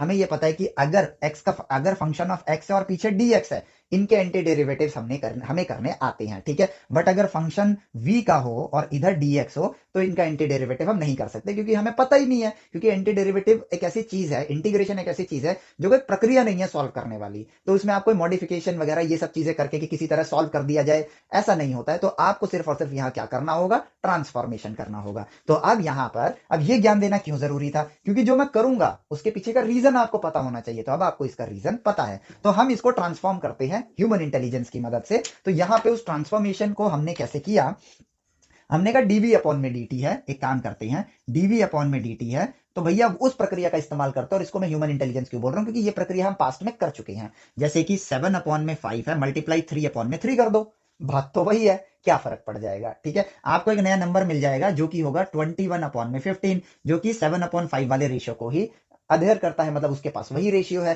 तो हमने यहां पर क्या किया, dx अपॉन में dx कर दिया, क्योंकि अगर dx अपॉन में dx की आप लिमिट निकालोगे तो वो 1 आएगी। तो dx अपॉन में dx क्या है, 1 है। और जो ये बात मैंने बोली ये आपको एक्सप्लोर करनी चाहिए, ठीक है, क्योंकि dx भी 0 है, नीचे वाला dx भी 0 है, और यहां पर 0 अपॉन 0 क्या आ रहा है, 1 आ रहा है। बट dx अपॉन में dx आप कैसे निकालोगे, डेल्टा x अपॉन में डेल्टा x की लिमिट निकाल के, ठीक है, limit delta x approaches to 0 करोगे, इसकी मदद से निकालोगे। अब न्यूमरेटर और डिनोमिनेटर का अगर फंक्शन सेम है, तो आप डेल्टा x की वैल्यू 0.3 डिवाइड बाय 0.3 रखो 1 आएगा, 0.2 डिवाइड बाय 0.2 रखो 1 आएगा, 0.1 डिवाइड बाय 0.1 रखो 1 आएगा। तो यानी आप कुछ भी ले लो, हर बार 1 ही आएगा। तो प्रेडिक्टेड वैल्यू क्या होगी इसकी, जब डेल्टा x की वैल्यू 0 होगी तो 1। तो इसका मतलब हम dx अपॉन में dx कर सकते हैं, ह्यूमन इंटेलिजेंस, ठीक है। तो अब मैंने ये कर दिया। अब उसी के साथ मुझे पता है कि dx अपॉन में dt जो होता है, ये तो भैया v के बराबर होता है, यानी कि rate of change of position with respect to time is called your velocity. तो ये तो बन गया v, और यहां आ गया dv, बचा क्या डिनोमिनेटर में dx, and this is equal to kx upon में m। और अब फाइनली थोड़ी संतुष्टि मिली हमें, क्यों, क्योंकि अब मैं ऐसे लिख सकता हूं v dv is equal to, इस dx को यहां लेके जाता हूं तो ये बन जाएगा kx अपॉन में m टाइम्स dx, क्या बन जाएगा, dx के बराबर बन जाएगा, ओके। अब दोनों सेम है, दोनों देखो, अभी इंटीग्रेशन का साइन हटा के बोलता हूं, ठीक है। ये क्या है, एक पॉइंट का ही इक्वेशन है, ये भी एक पॉइंट का इक्वेशन है, और ये दोनों के बीच में क्या लगा है, इक्वल टू लगा है, क्या लगा है, इक्वल टू, इसका मतलब ये दोनों सेम है। ठीक है, अलग अलग इक्वेशन नहीं है, सेम इक्वेशन है। बस यहाँ पर वो इक्वेशन जो है वेलोसिटी के टर्म्स में, वेलोसिटी की वैल्यू से रिप्रेजेंट हो रही है, यहाँ पर के एम एक्स डी एक्स के फॉर्म में रिप्रेजेंट हो रही है, बट इन दोनों की वैल्यूज क्या है, सेम है। और अगर ये दोनों सेम है तो इनके एंटी डेरिवेटिव भी सेम होंगे, यस और नो। अगर दोनों चीजें सेम है, बस वैल्यूज अलग अलग लिख रखी हैं, ठीक है, वैल्यूज अलग अलग फॉर्मेट में लिख रखी है, जैसे कि के की वैल्यू और वी की वैल्यू अलग होगी, एम की वैल्यू वी की वैल्यू अलग होगी, एक्स की वैल्यू वी की वैल्यू अलग होगी। लेकिन जब आप इनको मल्टीप्लाई करोगे और इनको मल्टीप्लाई करोगे, वी डी वी को और के एक्स बाई एम को और डी एक्स को जब आप करोगे, ठीक है, तो आंसर आपका सेम आएगा। ठीक है, कैसे, 5 है और इधर जो है 15 मल्टीप्लाई 6 अपॉन में, 15 मल्टीप्लाई 6 अपॉन में, यहां पे मैं लिखता हूं 6 इंटू में 3 18। ठीक है, 6 इंटू में 3 18। अब देखा जाए तो 5 15 6 18 सब अलग अलग वैल्यूज हैं, लेकिन ये कटेगा और यहाँ पे 3 आएगा और ये कटेगा, यहाँ 5 आ जाएगा। तो इस तरह से ये दोनों क्या हो गए, सेम हो गए, थिंकिंग पावर ग्रोइंग अप। ठीक है, तो अब ये हो गया। अब क्योंकि सेम है तो इनके एंटी डेरिवेटिव्स, यानी कि अगर मैं निकालूंगा तो वो भी सेम आएंगे, और अगर मैं एंटी डेरिवेटिव निकालता हूं तो अब देखो मैं इनके एंटी डेरिवेटिव कैसे निकालूंगा। इस पॉइंट से इस पॉइंट तक जो है, यहां पर अगर मैं देखूं तो यहां पर जो पोजीशन है वो ए है एक्स की, और यहां पर शून्य है, यहां पर शून्य है। ठीक है, और अगर बात करूं तो यहां पर वेलोसिटी जो है, यहां पर वेलोसिटी की बात करूं तो वेलोसिटी शून्य है, और यहां पर वो v फाइनल वेलोसिटी जो वैल्यू है उसको v से ही रिप्रेजेंट करते हैं। तो वेलोसिटी 0 से लेकर v तक जा रही है, वेयर जब वेलोसिटी 0 थी तो पोजीशन आपका a था, और जब वेलोसिटी v थी तो पोजीशन आपका 0 था, क्योंकि आप मेन पोजीशन पर आ गए हो। तो इसकी लिमिट्स हमने यहां पर लगा दी। जीरो वेलोसिटी पे आपका पोजीशन क्या था, x का a था, क्योंकि अब यहाँ पे जो इक्वेशन है वो x के फॉर्म में, F X D X, F V D V. ठीक है, तो 0 पॉइंट से लेकर अब दोनों ये सेम है, तो इनके लिमिट्स भी सेम लगेंगे। कैसे, जब 0 से v तक जा रहे हो तो x में आप a से 0 जा रहे हो, तो इसलिए हमने यहां पर सेम लगा। और यही चीजों में कंफ्यूजन रहती है कि बच्चे क्या करते हैं, 0 से a भी लिख देते हैं, बट ऐसा नहीं है। समझो, अगर ये दोनों सेम है, ठीक है, तो जिस पॉइंट पे वेलोसिटी 0 है तो उस पॉइंट पे x क्या है, a। जिस पॉइंट पर वेलोसिटी v है उस पॉइंट पर x की वैल्यू क्या है, 0 है, as per your frame of reference. और हम यहां पर सिर्फ मैग्नीट्यूड मैग्नीट्यूड देख रहे हैं, क्योंकि स्केलर क्वांटिटी से डील कर रहे हैं ना, इसलिए। तो अब इसका एंटी डेरिवेटिव क्या मुझे पता है, हाँ पता है, तो मैं कर सकता हूं। आ गया वी स्क्वायर अपॉन में 2, 0 से लेकर v तक, इक्वल टू क्या, इसका एंटी डेरिवेटिव मुझे पता है, हाँ पता है, k अपॉन m तो कांस्टेंट है, एक्स स्क्वायर अपॉन में 2 आ जाएगा, कहां से कहां तक, 0 से a तक, यही आएगा। और अब देखा जाए तो मैं यहां पर इसको लिखूंगा पहले वी स्क्वायर अपॉन में 2 माइनस 0 का स्क्वायर अपॉन में 2 इक्वल टू k अपॉन में m, यहां पर आएगा 0 स्क्वायर अपॉन में 2 माइनस a स्क्वायर अपॉन में 2। ठीक है, ये यहां पर देखने को मिलेगा आपको। ठीक है, और सबसे बड़ी बात एक चीज और थी, एक मिस्टेक मैंने कर दी, जो बताया भी था फिर भी मैंने मिस्टेक कर दी, लेकिन अभी मैं आपको दिखा देता हूं। वी स्क्वायर अपॉन में 2 माइनस 0, 0 को तो हटा ही दो, इसे लिखने की जरूरत नहीं है, इज इक्वल टू के अपॉन में m। ठीक है, ए स्क्वायर अपॉन में 2 नीचे ले आता हूं और आगे लग जाएगा माइनस। मैंने गलती क्या कर दी है, ये माइनस की गलती। ठीक है, जैसा कि मैंने आपको बताया था कि ये जो डेल्टा एक्स है ये नेगेटिव आएगा। ठीक है, अब डेल्टा एक्स से ही आप dx तक पहुंचते हो, तो अगर ये नेगेटिव है तो ये भी यहां पर क्या होगा, नेगेटिव होगा। तो बाय डिफॉल्ट इसके आगे एक नेगेटिव साइन लगेगा। ठीक है, जिसकी वजह से नेगेटिव नेगेटिव क्या हो जाएगा, पॉजिटिव हो जाएगा, नेगेटिव नेगेटिव क्या हो जाएगा, पॉजिटिव। ये मैंने बताया भी था फिर भी भूल गया, इवन दो हम मैग्नीट्यूड खेल रहे थे, लेकिन भैया अब इसकी वैल्यू तो नहीं बदल सकता ना, वो तो आपका नेगेटिव ही रहेगा। ठीक है, तो यहां पर नेगेटिव आया, और यहां पर फाइनली जो मेरे पास रिजल्ट आया, अगर मैं उसको देखूं, ठीक है, तो सिर्फ मैं क्या करता हूं, m को इधर ले जाता हूं, 2 से 2 काटता नहीं हूं। क्यों नहीं काटता हूं, क्योंकि इस वजह से मुझे समीकरण ऐसे देखने को मिलेगा, mv स्क्वायर अपॉन में 2 इज इक्वल टू के ए स्क्वायर अपॉन में 2। ठीक है, अब देखा जाए तो के स्क्वायर अपॉन में 2 क्या है, मैक्सिमम पॉइंट तक जब आप उसको लेकर गए तो उसकी पोटेंशियल एनर्जी, तो ये किसको रिप्रेजेंट कर रहा है, पोटेंशियल एनर्जी को, और ये किसको रिप्रेजेंट कर रहा है, काइनेटिक एनर्जी को। ठीक है, तो जितनी पोटेंशियल एनर्जी आपके पास है मैग्नीट्यूड वाइज, उतनी ही काइनेटिक एनर्जी आपके पास आएगी, अगर कोई लॉस नहीं है तो। और अगर लॉस निकालना है तो ऑब्वियसली आपको यहां पर वेलोसिटी की वैल्यू दी जाएगी। ठीक है, क्योंकि अब आप इसकी मदद से तो वो निकाल नहीं सकते, वेलोसिटी की वैल्यू मेजरमेंट से दी जाएगी। तो यहां पर अगर फ्रिक्शन होगा तो फ्रिक्शन इस डायरेक्शन में लगेगा, वर्क डन बाय फ्रिक्शन अगर आपको कैलकुलेट करना है तो वो होगा potential energy half k a square minus half M we square, इसके बराबर होगा, जिसमें प्रोवाइडेड ये है कि हाफ के square half M we square के बराबर नहीं है। अगर फ्रिक्शन नहीं है तो ये दोनों बराबर हैं, इसका जवाब 0 आएगा, या फिर ये इसके इक्वल नजर आएगा। काम खत्म, सारी एनालिसिस हम खुद ब खुद कर सकते हैं। सेल्फ डिपेंडेंट बनना आसान है, बना जा सकता है। पढ़ाई मजेदार है इसलिए करनी चाहिए, पढ़ाई आसान है इसलिए डरना नहीं चाहिए। ठीक है, हमें पढ़ाई को एंजॉय करना चाहिए। तो ये है आपकी देखो वर्क की एनर्जी की सारी जर्नी। और अब इस जर्नी के साथ एक छोटा सा टॉपिक बचता है, जिसके लिए एक सेपरेट वीडियो नहीं बना पाऊंगा, नहीं बनाना चाहिए। क्यों? क्योंकि ये 5 मिनट का टॉपिक है, ठीक है, जो कि इस चैप्टर के नाम में ही है। जो लास्ट पार्ट है वो है आपका पावर, ठीक है, क्योंकि ये 5 मिनट का टॉपिक है तो सेपरेट वीडियो बनाने का कोई सेंस नहीं बनता है, इसी में हो जाएगा पावर। ठीक है, कोई फॉर्मूला नहीं, सबसे पहले पावर के मीनिंग को समझो। रियल लाइफ से वर्क, रियल लाइफ से उठाया है, एनर्जी रियल लाइफ से उठाई है, तो पावर कोई फिजिक्स का पावर तो होगा नहीं, रियल लाइफ का ही पावर होगा। आप आम जिंदगी में पावरफुल आदमी को कैसे डिफाइन करोगे, अगर थोड़ा सा मैथमेटिकल एस्पेक्ट में बात करनी हो तो? ठीक है, एक भारी सा सामान है, ठीक है, उसको मैं धक्का दे रहा हूं, ठीक है, मैं धक्का दे रहा हूं, बट मैं बहुत कमजोर सा हूं, तो मैं फोर्स जो लगा पा रहा हूं कम लगा पा रहा हूं। वही दूसरी तरफ आ जाता है, द ग्रेट खली आ जाते हैं, ठीक है, वो उसको आराम से ऐसे धक्का मार के ले जाते हैं, क्योंकि उनके पास ताकत है, फोर्स लगाया फटाफट वो आगे चला गया। ठीक है, तो पावरफुल कौन हुआ? द ग्रेट खली, वो पावरफुल हो गए, और मैं यहां पर पावरफुल नहीं हूं। अब इसको अगर वर्क के पॉइंट ऑफ व्यू से देखा जाए, तो जो कम समय में, ठीक है, अब मैथमेटिकल एस्पेक्ट में देखें, जो कम समय में ज्यादा काम कर दे वो ज्यादा पावरफुल है। जो ज्यादा समय में, जैसे देखो, अगर हम कहते हैं कि मैंने और खली का जो टास्क था वो ये था कि हमें 5 मीटर उस बॉक्स को मूव कराना था, ठीक है, तो मेरा फोर्स कम था तो एक्सेलरेशन कम होगा, तो 5 मीटर के डिस्प्लेसमेंट के लिए जो मैंने वर्क किया वो कम होगा, और क्योंकि एक्सेलरेशन कम है तो टाइम ज्यादा लगेगा। वेरस खली के पॉइंट ऑफ व्यू से देखा जाए, मतलब खली का अगर हम लोग काम देखें तो उन्होंने फोर्स ज्यादा लगाया, ठीक है, जिस वजह से एक्सेलरेशन ज्यादा हुआ, यानी कि वो 5 मीटर का जो डिस्प्लेसमेंट है फटाफट कवर हो गया। तो उन्होंने सेम काम को कम समय में कर दिया, मैंने सेम काम को करने के लिए ज्यादा समय लिया। तो इसलिए पावर को अगर हम मैथमेटिकली देखें, नेचर में ऑब्जर्व करके, तो वो ये है कि आप कितना, मतलब आप काम को करने में कितना समय लेते हो। एवरेज पावर को देखूं तो काम करने में कितना समय लेते हो, और इंस्टेंट पावर की तरह देखूं तो हम कहेंगे rate of doing work with respect to time. ठीक है, पावर क्या हो गया कि वर्क को करने में आपने कितना टाइम लिया। ठीक है, अगर वर्क को करने में आपने लेस टाइम लिया, ठीक है, तो आपकी पावर जो है वो ज्यादा है।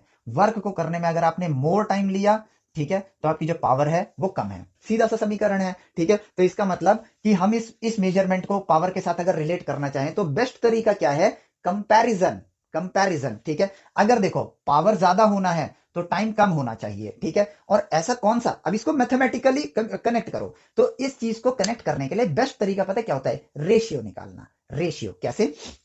अगर मैं कहता हूं कि वर्क को तो मैं सेम कर दूं और नीचे टाइम का पैरामीटर ले आऊं, तो टाइम अगर मैं ज्यादा लूंगा तो पावर अपने आप कम हो जाएगी, टाइम अगर मैं कम लूंगा तो पावर बढ़ जाएगी, जो कि यहां पर हम देख रहे हैं, लेस टाइम ज्यादा power, more time less power. तो वही चीज जो हमें कुदरत में दिख रही है, रेशियो के जरिए हम वही चीज बता पा रहे हैं। इसलिए पावर का समीकरण बना यहां पर वर्क डन अपॉन में time taken. Work done upon में टाइम टेकन, ठीक है। अब अगर मैं बात करूं कि मैंने भाई फोर्स को कांस्टेंट ना रख के वेरिएबल रखा है, मतलब शुरू में कम पावर लगा था, फिर धीरे धीरे बढ़ा दी मैंने अपनी फोर्स, ठीक है, तो यहां पर वेरिएबल है, तो ऐसे केसेस में हमारे पास जो पावर का जो इक्वेशन होगा ना, कांस्टेंट नहीं होगा। क्यों? जैसे जैसे मैं अपना वर्क डन की रफ्तार बढ़ा रहा हूं, टाइम, मान लो मैंने पहले 1 मिनट तक तो कम फोर्स से वर्क किया, लेकिन जो दूसरा मिनट शुरू हुआ, दूसरे मिनट से तीसरे मिनट तक मैंने ज्यादा फोर्स लगाया, तो मैंने अपनी पावर इंक्रीज कर दी। पावर वेरिएबल चीज है, मैंने इंक्रीज कर दी, तो उस टाइम जो मेरा rate of doing work with respect to time होगा वो तो बढ़ जाएगा, यानी मेरी पावर बढ़ जाएगी।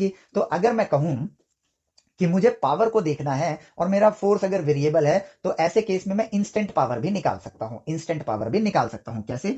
अगर मेरा वर्क डन और टाइम टेकन का अगर मैं ग्राफ बनाऊं, कांस्टेंट वर्क डन कर रहा हूं मैं टाइम के साथ, ठीक है, तो सिंपली वर्क अपॉन में टाइम अगर मैं निकालूं, ठीक है, वर्क अपॉन में टाइम अगर मैं निकालूं, यहां पे तो मल्टीप्लाई आएगा, डिवाइड नहीं आएगा इस ग्राफ में, तो वर्क अपॉन में टाइम निकालूं तो वो एक कांस्टेंट आएगा, यानी कांस्टेंट पावर से आएगा। बट अगर मेरा वर्क का जो वेरिएशन है वो समय के साथ बदल रहा है, ठीक है, तो मैं यहां पर इंस्टेंट पावर भी देखना चाहूंगा। क्या देखना चाहूंगा? इंस्टेंट पावर भी देखना चाहूंगा, यानी कि मैं डेरिवेटिव निकालना चाहूंगा, ठीक है। यहां पर अगर मैं डेरिवेटिव निकालूंगा, ठीक है, डेल्टा डब्ल्यू अपॉन में डेल्टा टी, तो वो क्या आएगा? कांस्टेंट आएगा, कांस्टेंट आएगा। और इंस्टेंट पावर मैं निकालूंगा तो वो एक पॉइंट पे होगा, डी डब्ल्यू अपॉन में डी टी, वो भी कांस्टेंट आएगा, सेम वैल्यू। जैसे आप कांस्टेंट वेलोसिटी से दौड़ रहे हो तो 0/0 तो कांस्टेंट वैल्यू थी, वैसे यहां रहेगा। बट अगर मैं यहां पे दूसरी सिचुएशन लूं कि मेरा वर्क की जो रफ्तार है वो बढ़ रही है टाइम के साथ, ठीक है, तो यहां पर इस पॉइंट पे अगर मैं कहूं कि इंस्टेंट पावर बताओ, इंस्टेंट पावर बताओ, तो मैं क्या करूंगा? ऑब्वियसली मेरे पास एक ही चीज बची है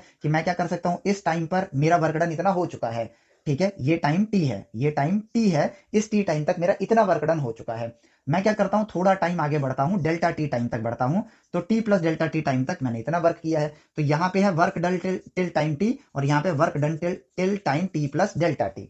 ठीक है, इंस्टेंट पावर क्या होती है, इस पर्टिकुलर पॉइंट पे बताओ आपकी पावर कितनी है, इस पर्टिकुलर पॉइंट, क्योंकि हर पॉइंट पे पावर आपकी बदल रही है, तो बताओ इस पॉइंट पर कितनी है। तो एक पॉइंट पर क्या मैं सॉल्व कर सकता हूं, अगर मैंने टाइम को फ्रीज कर दिया और अब मैं पूछता हूं बताओ वर्क डन कितना है, टाइम रुका हुआ है, तो यहां पे जो डिनोमिनेटर में टाइम टेकन है वो तो शून्य हो जाएगा, और अगर टाइम रुका हुआ है तो डिस्प्लेसमेंट रुकी हुई, डिस्प्लेसमेंट रुकी है तो वर्क कैलकुलेट नहीं कर सकता, तो वर्क डन की वैल्यू भी न्यूमरेटर में क्या आएगी, शून्य आएगी, यही आएगी ना। और ये स्ट्रेट लाइन वाले केस में देखो, जब आप कांस्टेंट वर्क डन के उससे कर रहे हो, ठीक है, उस केस में आपका क्या होगा, हालांकि वो लाइन ऐसे नहीं बनेगी, माई मिस्टेक, वो लाइन ऐसे बनेगी, टाइम के साथ आपका स्ट्रेट लाइन बन रहा है, टाइम के साथ वर्क बढ़ता जा रहा है, ठीक है।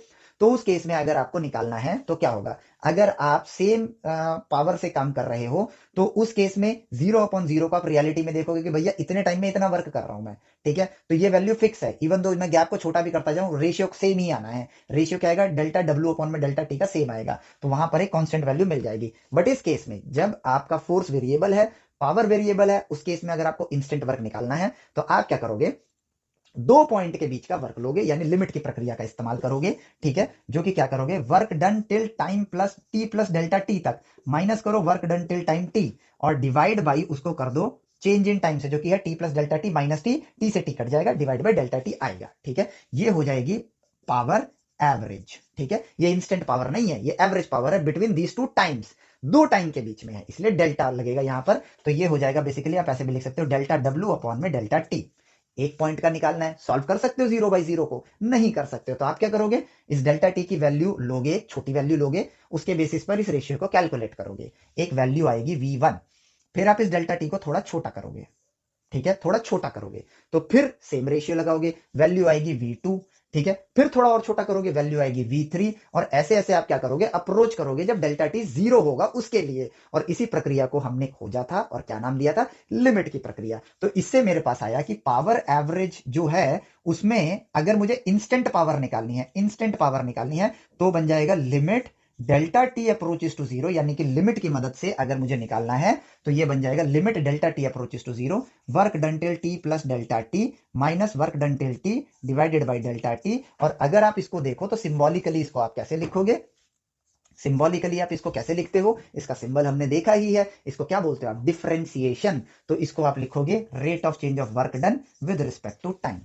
हम सीधा ये पढ़ते हैं, ठीक है, लेकिन ये एक अपॉर्चुनिटी है चीजों को जानने का, ठीक है, तो सीधा मत पढ़ो, ये ज्ञान आप इस आप करोगे ऐसे तो कनेक्ट होगे ना, इसके साथ कनेक्ट होगे तभी तो नेचर से बात कर पाओगे, ठीक है। अब ये चीज क्या है, डिफरेंशिएशन है, हमने मैथ्स में देखी फंक्शन के फॉर्म में, यहां देखी वर्क के फॉर्म में, सेम चीजें हमें देखने को मिल रही है, यानी कि गणित में जो चीजें लिखी गई हैं वो कुदरत से खोज के लिखी गई हैं, कनेक्शन हमारा और मजबूत हो रहा है नेचर के साथ। तो यहां पर हम पावर को, इंस्टेंट पावर को dw/dt क्यों लिखते हैं, ये भी क्लियर हुआ, और साथ ही साथ कैलकुलस के साथ हमारा कनेक्शन और गहरा होता गया, तो ये बातें हमें समझ आने लगी। सो ये है आपका power, power is rate of doing work with respect to time, और ये हमने कहां से खोजा, वास्तविक जीवन को देख के हमने इन बातों को समझा। तो अब आपका फाइनली वर्क एनर्जी पावर का ये जो अद्भुत सा चैप्टर था फिनिश होता है, कुछ सवालों को हम लोग देखेंगे और फिर आएगा एक और अद्भुत सा चैप्टर, जो कि अब आपको, अभी तक आप चीजों को पार्टिकल्स के फॉर्म में देख रहे थे, जहां पर आप बनाते बेशक आगे के लिए एक मतलब वो है ईस्टर एग, बेशक आप इसको एक बॉक्स की तरह बनाते थे, बट आप इसको एक पार्टिकल की तरह कंसिडर करते थे, पार्टिकल की तरह कंसिडर करते थे, कि यानी कि एक पिन पॉइंट पार्टिकल है, ठीक है, जिसकी कोई लेंथ ब्रेड्थ और हाइट नहीं है, इवन दो शो ऐसे करते थे। बट अब आप टेक्निकली यहां पर एक्चुअली में ऐसी बॉडीज देखोगे जिसके लेंथ को आप कंसिडर करोगे, और इनका सेंटर ऑफ मास निकालना, मूवमेंट ऑफ इनर्शिया, रोटेशन में निकालना, हर पॉइंट की अपनी एक पोजीशन होगी, तो इन तरीके से देखोगे, यानी कि अब आप बॉडी को देखोगे, और बॉडी के अंदर जो मास है, डिस्ट्रीब्यूटेड मास है, उनके पार्टिकल्स को पॉइंट बाय पॉइंट अब आप देखना स्टार्ट करोगे सेंटर ऑफ मास वाले चैप्टर के अंदर। यानी कि अभी तक सिर्फ आप पार्टिकल देख रहे थे, अब आप बॉडी के मोशन को एनालाइज करना स्टार्ट करोगे, बॉडी के मोशन को, जैसे कि अगर मैंने एक पॉइंट, जैसे मैंने अगर इसको पार्टिकल माना है, मैंने इसको थ्रो किया तो ये प्रोजेक्टाइल मोशन में जाएगा, लेकिन अगर मैं इस मार्कर को थ्रो कर रहा हूं, तो अगर आपने ध्यान से देखा होगा तो ये ऐसे घूमते हुए जा रहा है, तो ये बॉडी मोशन हो गया, इवन दो इसका centre of mass projectile motion में जा रहा है, लेकिन ये बॉडी का मोशन जो है वो प्रोजेक्टाइल के साथ साथ, मतलब क्या बोलूंगा इसे, सर्कुलर पाथ पे भी जा रहा है। तो पार्टिकल्स के मोशन को, इस बॉडी के पार्टिकल्स के मोशन को एनालाइज करने के लिए अब आप नए दरवाजे खोलने वाले हो सेंटर ऑफ मास वाले चैप्टर से। बेहद आसान चैप्टर है, इंटरेस्टिंग चैप्टर है। डिस्क्लेमर, वैसे तो मैंने पढ़ा दिया है, अगर आप मेरे वाले सीक्वेंस को फॉलो करते आ रहे हो तो आपने सेक्शन फॉर्मूला पढ़ ही रखा है। सेक्शन फॉर्मूला जरूर पढ़ लेना, जो कि 10th में था, एंड आई थिंक उसको सिलेबस से काट दिया है 10th वाले बच्चों के लिए, जो कि इस टाइम पर अगर देख रहे होंगे वीडियो को तो। चलो कोई नहीं, हमने पढ़ाया है ना, हमने तो पढ़ा है, तो आपके लिए वो चीज जरूरी है, सेक्शन फॉर्मूला जरूरी है। शायद सेक्शन फॉर्मूला पढ़ाते टाइम मैंने सेंटर ऑफ मास को एज एग्जांपल वहां पर शो किया था, अब वापस से फ्रेश फॉर्म में करेंगे। सो इस वीडियो लेक्चर को यहाँ एंड करते हैं, मिलते हैं अगले वीडियो लेक्चर में। Till then take care, bye bye, जय हिंद।